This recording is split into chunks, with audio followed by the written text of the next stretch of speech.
And we are here at Pinehurst number 2. We're in the media center, although we were supposed to be everywhere else today.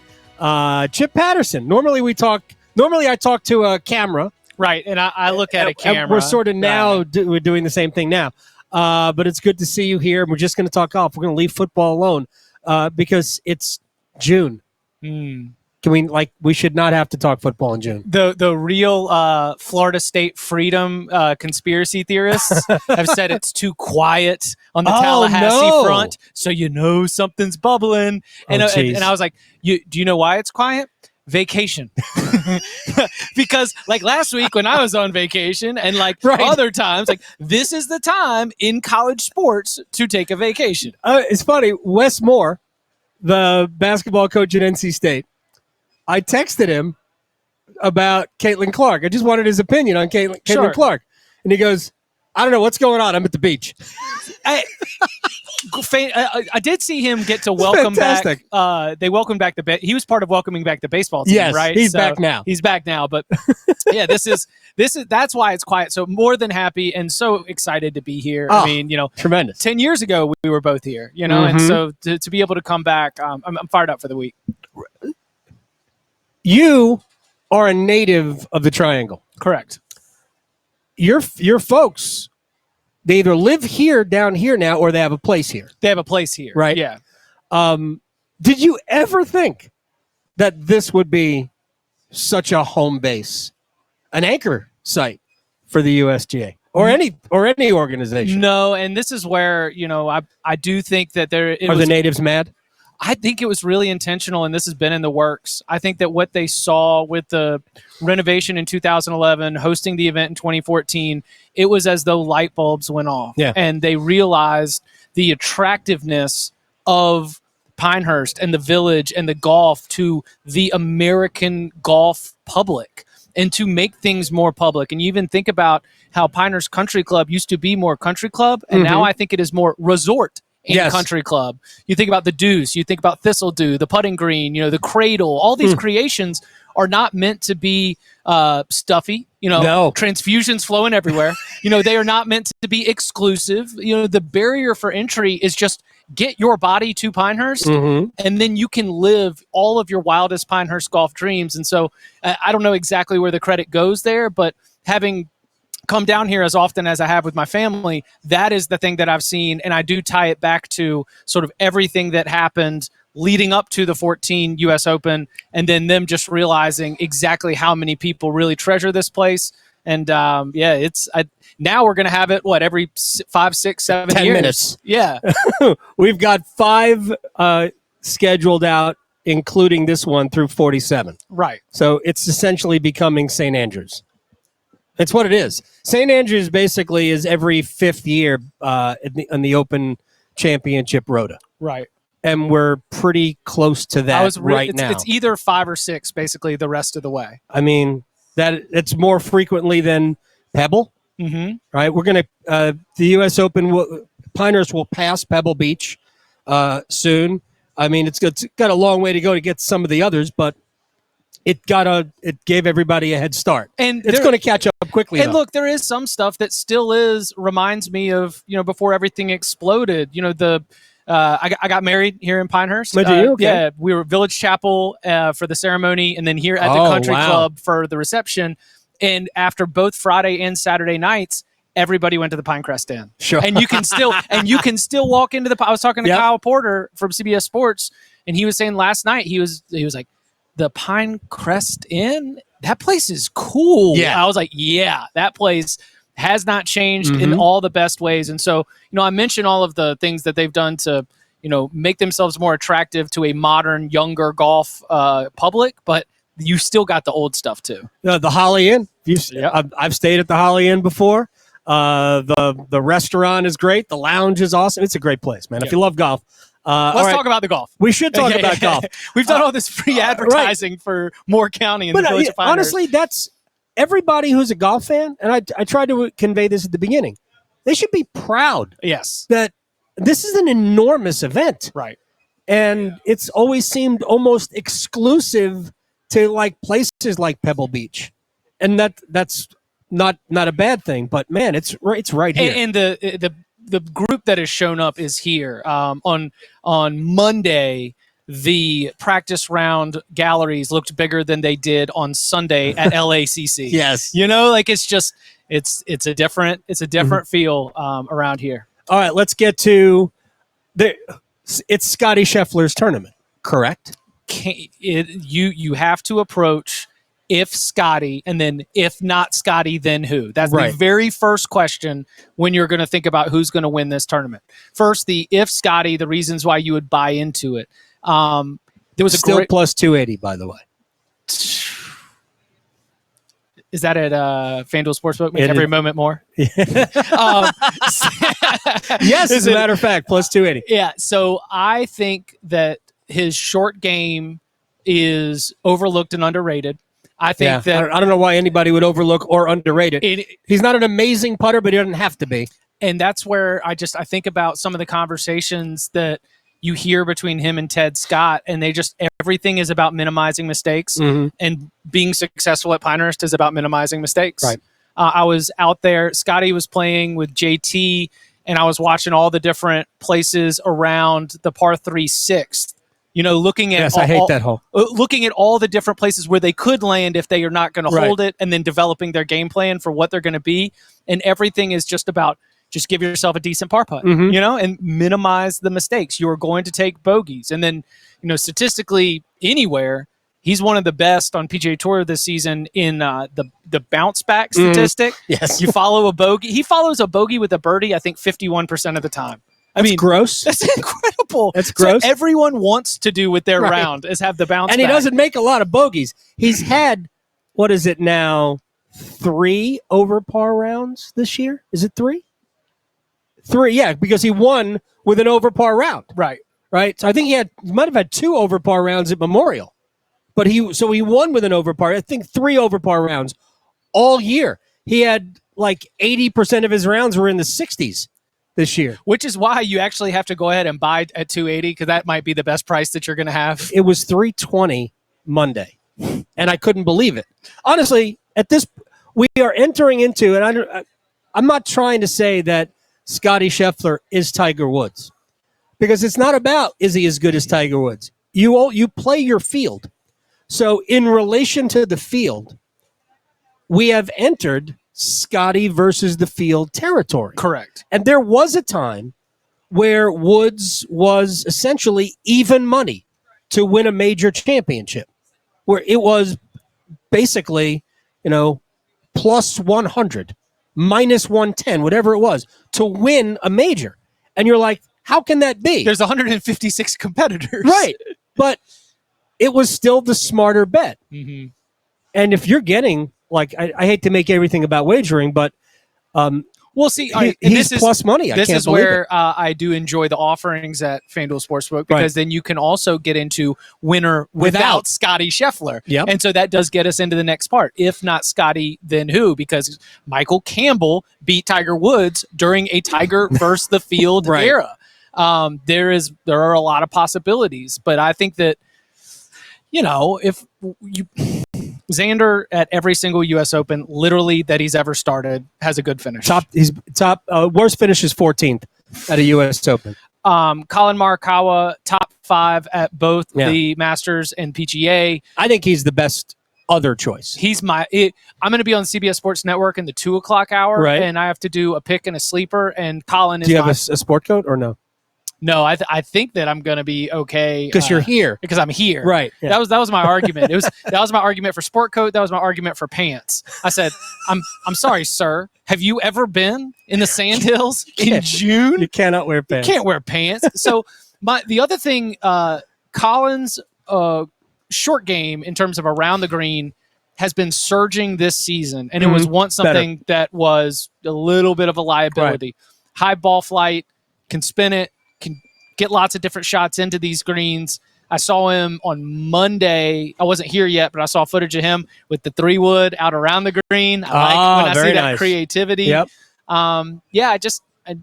He's got all the tools. It is not a controversial thing to pick Colin Morikawa. No. But when you're asking me among that group there at the top, I'm going to go with Colin. He's the 4th choice for people who think about it in these terms. at 14-1. Xander is the second choice. Rory, and by the way, congratulations, he and his wife getting back together. Rory McIlroy is tied for the second choice at 10-1. I would love to see him win and any major. It doesn't matter. I am Team Rory. I will be Team Rory until he hangs it up. I just don't see. He's too erratic with his irons to greens. He misses too many greens. I think that ball control is an issue, and it's going to he's going to get. He's a great punished. chipper.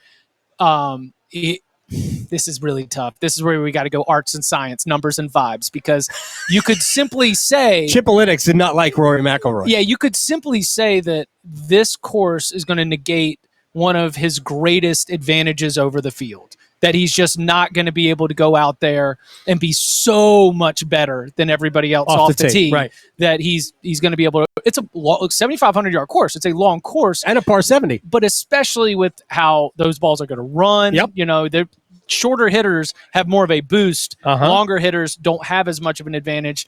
But now let's go to the I bet he vibes. hits a lot of 3-woods. I bet he hits more 3-woods than drivers here. He might. Because he won't have to hit driver. So we get the news that he and his wife are undivorcing. I'm hearing, I hadn't heard it in those terms. I hear in the press conference. I like it. He's sitting there and he's talking and he's like, I can't think about things in those terms, talking about counting majors and how long it's been. He's sitting there. He's like, I've just come so far. It's pretty good for a little boy from Northern Ireland. And I was like, ugh, that is not a lot of tenacity. No, that is a lot. It's like the mental health, the perspective, all the things you want to hear for him as a human being, and none of the things that I want to hear for him to come out and to win this thing. His least favorite player of all time right now is Greg Norman, Rory McIlroy's. Right. And when I hear Rory talk about it in those terms, I hear Greg Norman kind of justifying losing the 96 Masters. And I always felt that Norman's willingness to accept defeat was actually a hindrance to him. And I want Rory to be mad that he didn't win the Open at St. Andrews 2 years ago. I want him to be mad that he didn't win at LA Country Club last year. All credit to Wyndham Clark, who was the best player. Rory should have won that tournament, right?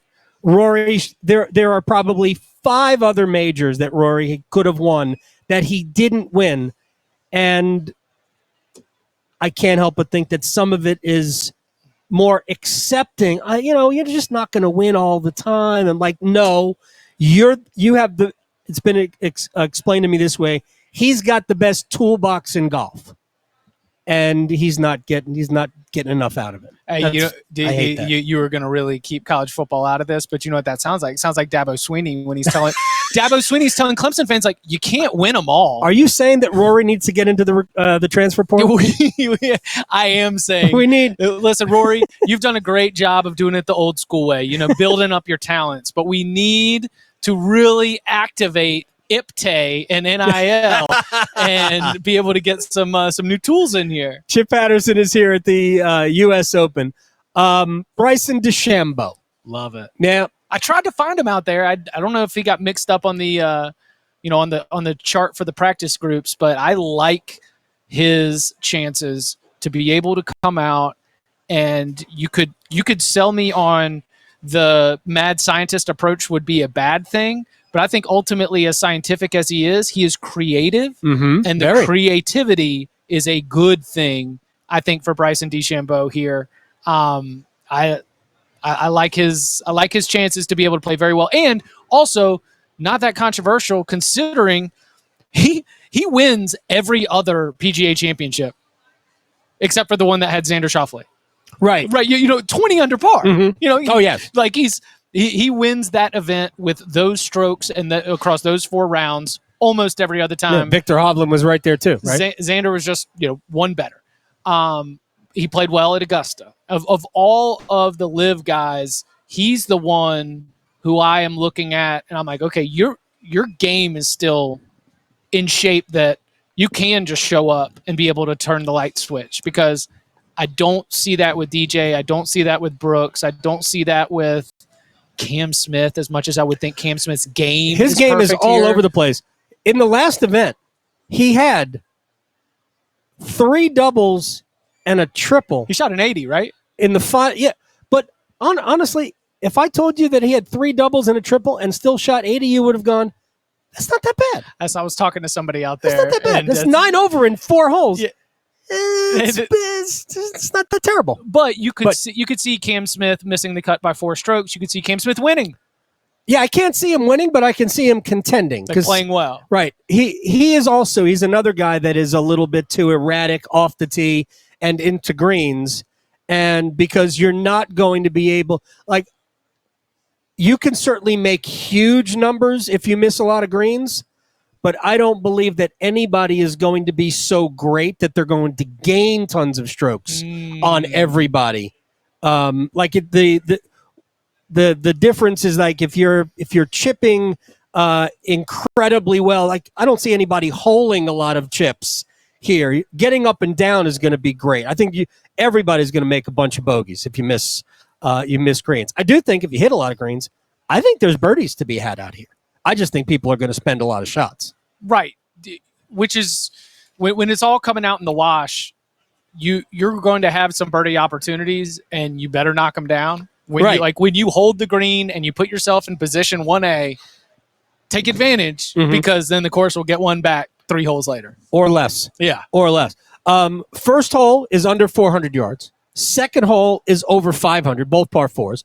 Third hole, under 400 yards, a par 4. Fourth hole, over 500 yards, a par 4. That's all over the place. I wonder if a guy like Bryson, or maybe even Rory, will try to drive the third green. I thought the second was the one you can drive. Wait, hold on. No. The third green is the one you can drive, because it's 1, 2, then 3, yes, 4, 5, and then in for 6. The kind of the figure 8. Yeah, the 3, 4, 5, 6. By the way, that grandstand, I've told people this before, if you're coming down, the grandstand behind 3, you can see 4 holes. Right. From the upper left side of that grandstand, you could actually see 4 holes. It's very cool. The grandstand at 6 feels smaller, and I think I like it, because it's not as bowled in as it was in 14. Okay. So you've got a little bit cool. more like sight line to the other holes and kind of see the action. All right, a couple of more things before I let Chip Patterson go, because you have to go on TV. The first shot played here will be played by Michael McGowan, and he is the grandson of Peggy Kirk Bell, who I guess founded Pine Needles and Mid Pines. So she's a legend of this area. I actually interviewed her 20 some odd years ago. I had no idea that I was talking to, like, Peggy Kirk Bell was such a thing. I was dumb. I'd only been here a couple of years, and I was doing a golf show, and like, oh, you want to talk to Peggy Kirk Bell? Sure. Who's that? But yeah, she was a dynamite lady, and Mid Pines and Pine Needles, a great resort down the street here. But her grandson, Michael McGowan, is firing the first shot. Carter Jenkins, who played at Carolina from Leesville Road High School, is in that first group out. And the story about Carter Jenkins is it relates to Grayson Murray. For people who don't know, passed away, took his own life. And played at Leesville. Yeah, he played at Leesville like 2 years prior. Got it. And Murray, in forget what year it was, shot a second round 66 to make the cut at what is now the Korn Ferry Tour at the Rex Hospital Open, again now UNC Hospital Open, at Wakefield. That tournament is now at Raleigh Country Club. But he shot a 66 in the second round to make the cut as a high schooler. And a couple of years later, he caddied for Carter Jenkins in that same tournament. Oh. It was just a very cool thing that, I mean, Murray didn't have to do that. Sure. But offered to caddy for him, and he caddied for, I remember talking to Carter, like, wait a second, I know you. So it was very cool. Anyway, so Carter Jenkins is the first group off.